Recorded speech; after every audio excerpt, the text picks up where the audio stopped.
ولقيت نفسي بقول يا ليل ويا العين من بعدك عمر ما هوينا. شامي شامي حزن على شي خسرة يا قلبي اسمع. أنا صبرة صبرة صبرة لروحي وربي يعلم صبرة. كل حزن على شي خسرة يا قلبي. مرحبا جميعا.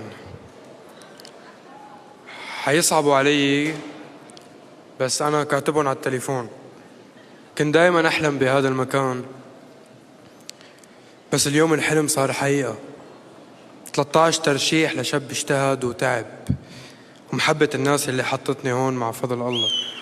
ولو اليوم أنا فنان عربي أو شرق أوسطي أو شامي بس رح يبقى في شي حصري دائما لأولاد بلدي ولسوريا، هو الوجع والأمل.